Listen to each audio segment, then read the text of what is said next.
Hello दोस्तों, आपका स्वागत है आपके अपने YouTube चैनल मैथ मस्ती 18 पर। दोस्तों, जैसा कि आपको पता है कि सेट 2017 की हम क्लास 1 कंप्लीट कर चुके हैं, जिसमें हमने 10 क्वेश्चंस बहुत ही शानदार तरीके से करवाए थे। चलिए दोस्तों, अब हम उसी के आगे बढ़ते हैं और देखते हैं कैसे हम क्वेश्चन नंबर 11 को हलवा बनाते हैं। तो चलिए दोस्तों, बिना किसी देरी के आपकी स्क्रीन पर ये रहा क्वेश्चन नंबर 11।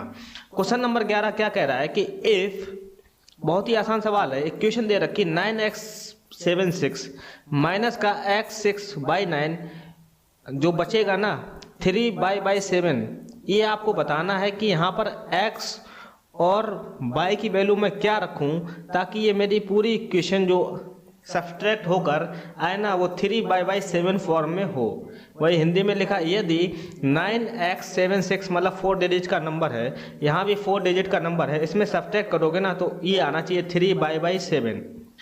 आपको ये बताना है कि x और y के मान बराबर हैं। दोस्तों, बहुत ही आसान सवाल है, आपको थोड़ा सा दिमाग लगाना है और option C is the right answer. आपको बहुत ज़्यादा लंबी इक्वेशन मतलब सारे मान रखकर चेक नहीं करना है, समझे? ना ही आपको कुछ ज़्यादा सोचना है, आपको सिर्फ एक चीज़ सोचना है। वो चीज़ क्या है, आप मुझे बताओ। जैसे मैं यहाँ कहूँ x जो दे रखा है ना, ऊपर वैल्यू क्या है 9, 9 के आगे कोई डिजिट है नहीं, इसका मतलब 9 ही इंपॉर्टेंट वैल्यू है।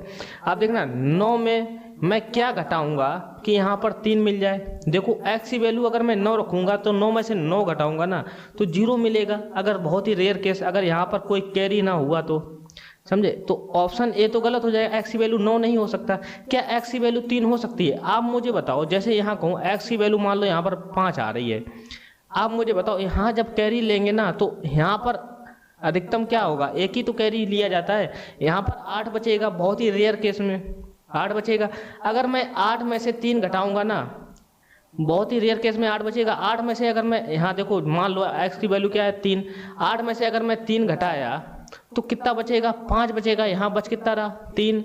ऑप्शन बी भी गलत हो जाएगा। इसी प्रकार से ऑप्शन डी भी गलत हो जाएगा। पता कैसे? अगर मैं यहाँ x की वैल्यू 4 लेता हूँ, जैसे यहाँ पर 4 ले लो, आप मुझे बताओ 4 लिया, यहाँ मान लो 6 ही है। आप देखना यहाँ कैरी लोगे तो 14 बचेगा और यहाँ कितना बचेगा 8।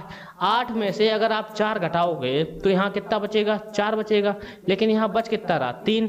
तो ऑप्शन डी भी गलत हो गया। आप मुझे बताओ 3 ऑप्शन जब गलत हो गए तो ऑप्शन सी की सही होना इसकी मजबूरी हो जाती है। दोस्तों, आपको इक्वेशन वैल्यू के मान रखकर सेटिस्फाई करने की जरूरत नहीं है। अगर सेटिस्फाई करोगे तो आपका टाइम बहुत लगेगा, ऐसे सोचोगे ना तो सवाल 1 सेकंड में उड़ जाएगा।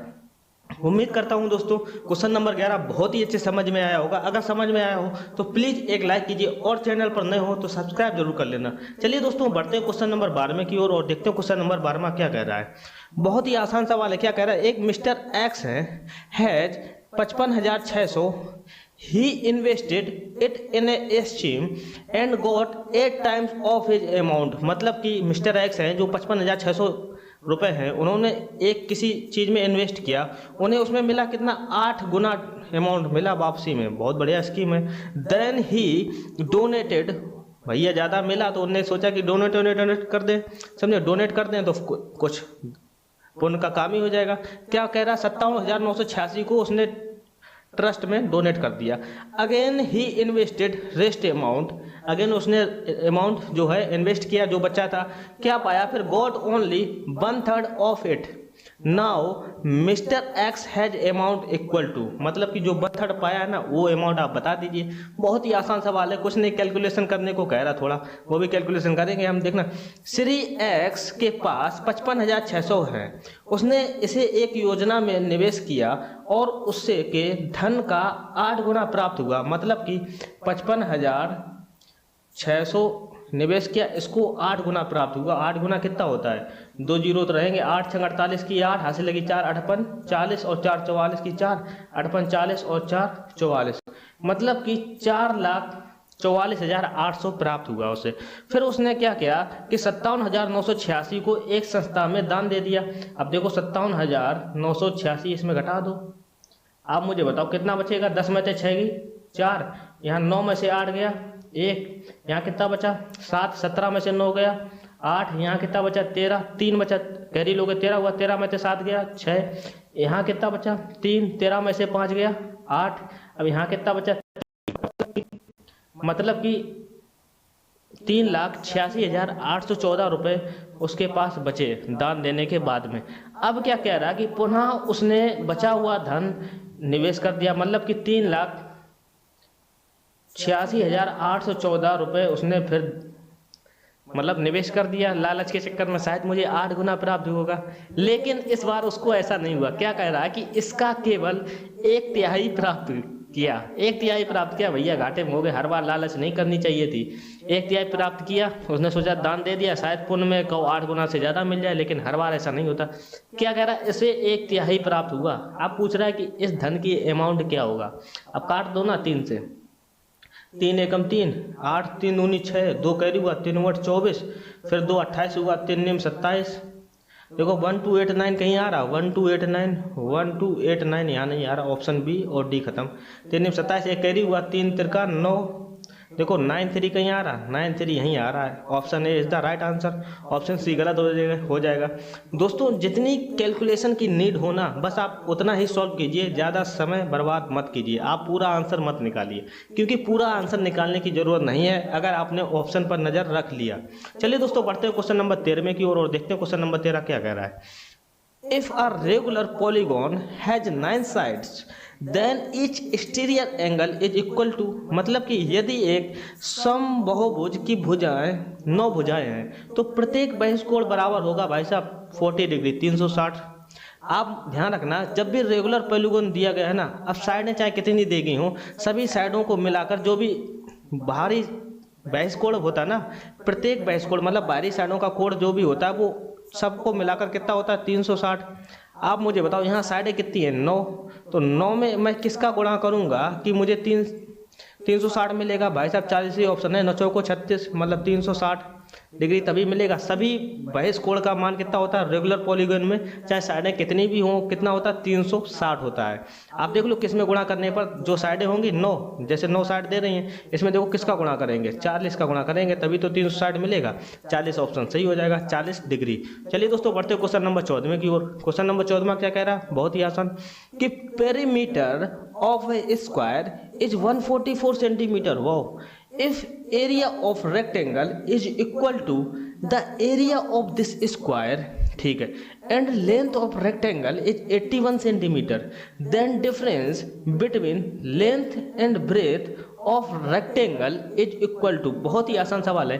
क्या कह रहा है, एक वर्ग का परिमाप 144 सेंटीमीटर है। आप मुझे बताओ वर्ग का परिमाप होता कितना 4a, 4a बराबर कितना दे रखा 144। यहाँ से a बराबर नहीं आ जाएगा, 4 तिया 12, 2 14, 4 6 24, a बराबर 36।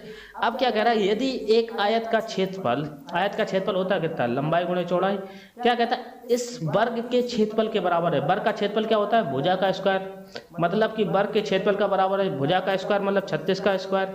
अब 36 का स्क्वायर निकालने मत लगना, क्योंकि देखना भी कैसे। तथा आयत की लंबाई 81 सेंटीमीटर है। देखो यहाँ पर आयत की लंबाई आ जाएगी 81 गुणे b इक्वल टू 36 का स्क्वायर को हम क्या लिख सकते हैं 36 गुणे 36 लिख सकते हैं, बिल्कुल सही। अब देखो 9 निम 81, 9 चौको 36, फिर 9 निम फिर 9 चौको 36 हो जाएगा। आप मुझे बताओ ब्रेथ कितनी आ जाएगी, 4 गुणे 4 करोगे ना कितना आ जाएगा 16। ब्रेथ हमारी 16 आ गई। आप मुझे बताओ पूछ क्या रहा, आपसे ये पूछ रहा जो भी आयत की लंबाई और चौड़ाई में अंतर क्या होगा। लंबाई आयत की कितनी है 81 और ब्रेथ कितनी है 16, इनका अंतर करोगे ना कितना आएगा 65 centimetre. Option C is the right answer. उम्मीद करता हूँ दोस्तों क्वेश्चन नंबर 14 बहुत ही अच्छे समझ में आया होगा। चलिए बढ़ते हैं क्वेश्चन नंबर 15 की ओर और देखते हैं क्वेश्चन नंबर 15 क्या कह रहा है। क्या कह रहा है, इफ HCF 408 और 1032 equal to 1032 x minus 408 y and x plus y बराबर 7, तो x minus y is equal to क्या होगा। आप मुझे बताओ यदि मासा पा 408 और 1032 का, पहले 408 और 1032 का हम मासा पा निकालते हैं, देखो कितना आ रहा। आप मुझे बताओ, देखो 8 से कट जाएगा बिल्कुल, 8 5 40, 8 एकम 8। अब यहाँ देखो 8 एकम 8 2 हुआ, 8 दूनी 16, 7 8 ने 72। देखो 3 से कट रहा है, 5 1 6, 2 1 3 9, 12 3 से कटेगा 17। और ये देखो 3 चौको 12, 3 तिरका 9 43, मतलब कि इसका मासा कितना हुआ 8 तिया 24। देखो मासा हमारा 24 आया इक्वल टू हम 1032 x माइनस का 408 8 बाई, आप देखो 24 से सीधे सीधे काट सकते हो। देखो 1032 क्या है, 1032 देखो 24 43, देखो 1032 के नीचे 43 लिखा है, मतलब कि 43 और मासापा कितना है 24। देखो 1032 को हम 43 गुणे 24 लिख सकते हैं, अगर ना आता हो तो ऐसा लिखना चाहिए। क्या शायद में x लगा दो माइनस के। 408 को हम क्या लिख सकते हैं, 408 को देखो ध्यान से क्या लिखा, 17 गुणे 24, 17 गुणे 24 और ये क्या है बाई इक्वल टू क्या है 24। आप देखो 24 से काट दो, पूरा पूरा 24 24 कट रहा है। अब मुझे बताओ कितना यहाँ बचा, 1 इक्वल टू क्या दिखा 43x माइनस का 17 बाई। ये इक्वेशन 1 हो गई हमारी। अब एक इक्वेशन और दे रखा, x प्लस बाई बराबर कितना है 7। आप मुझे बताओ, अब आपको बताना क्या है, x माइनस बाई आपको बताना है। आप मुझे बताओ x प्लस बाई बराबर 7 है, क्या मैं x की वैल्यू अगर मैं 0 रखूंगा ना तो y की वैल्यू कितनी होगी 7। यहाँ देखो 0 रखो, 17 सत्ते 119, यहाँ आना कितना चाहिए हमारा 1 आना चाहिए।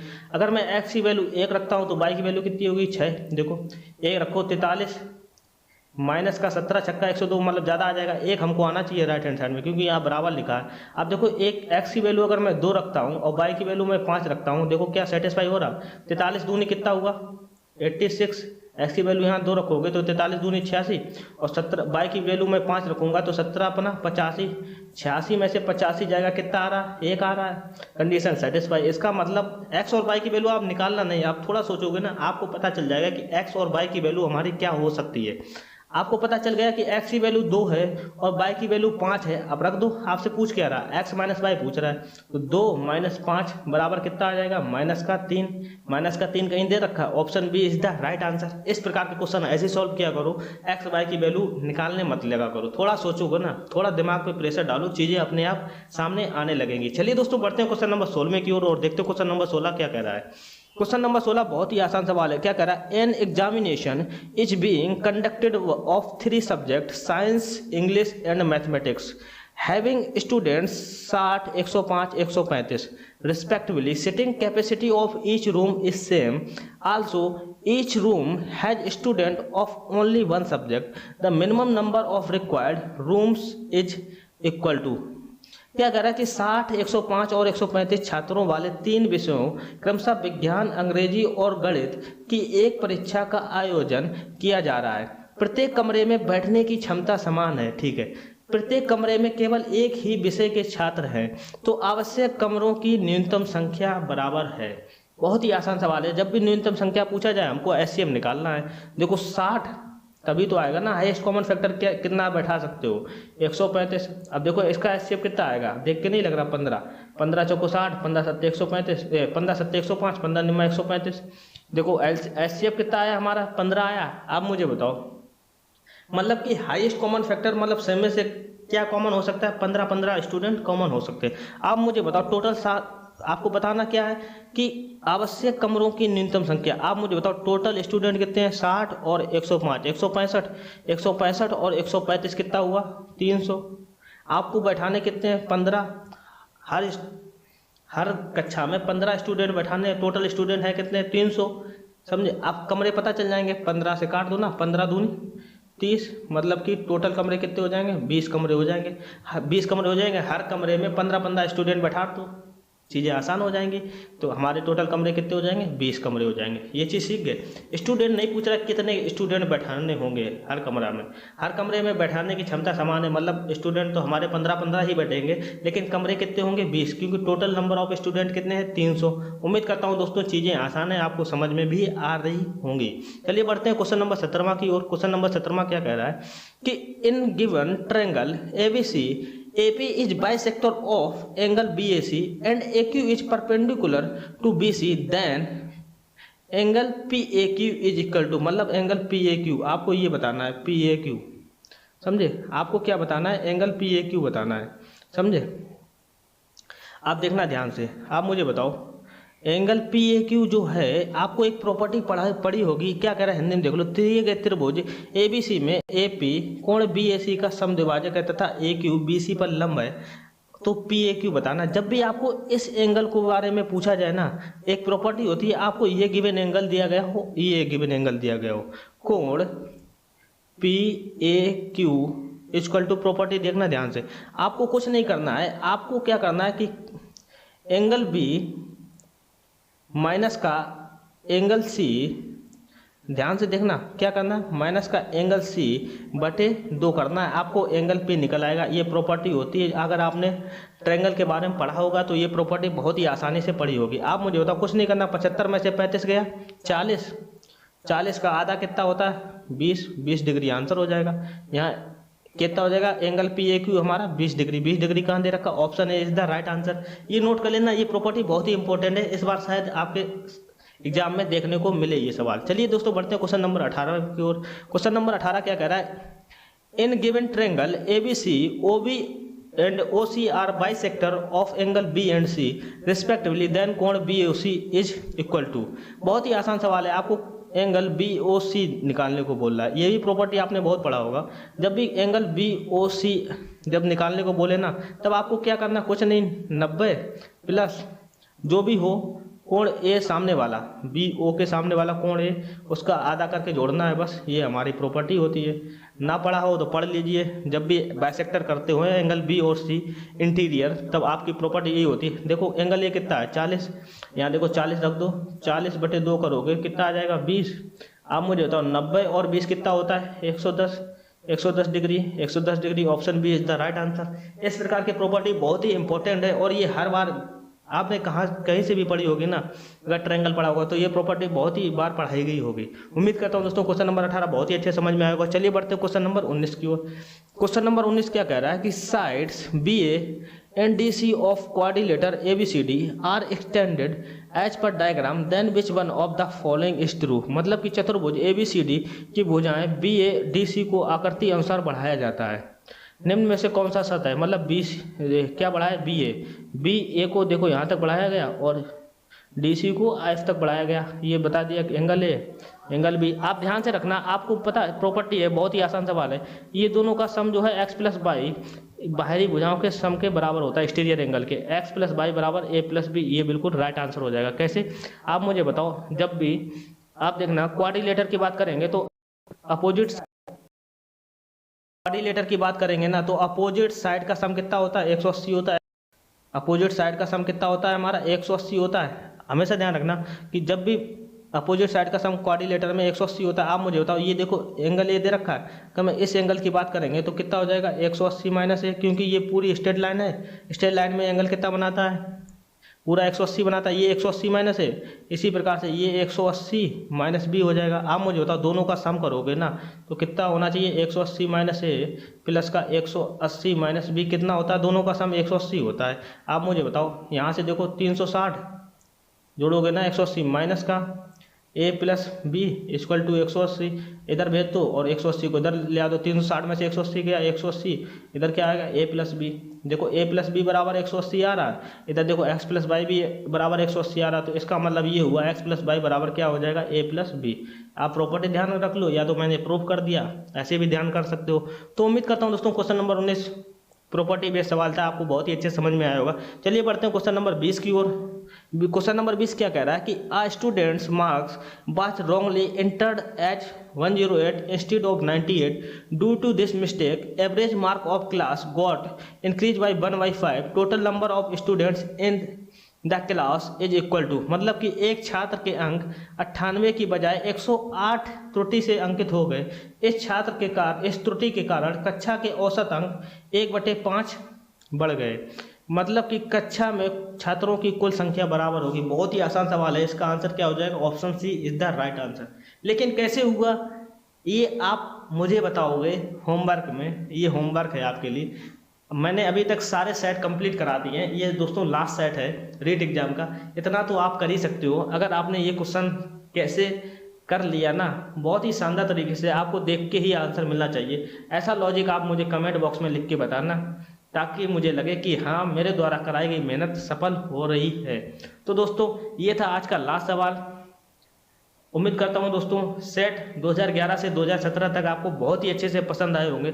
अगर दोस्तों पसंद आए हो तो प्लीज़ लाइक कीजिए और वीडियो को शेयर जरूर कीजिए, ताकि मेरे द्वारा की गई मेहनत थोड़ी बहुत सफल हो सके। चलिए दोस्तों इसी के साथ विदा लेते हैं। जय हिंद दोस्तों।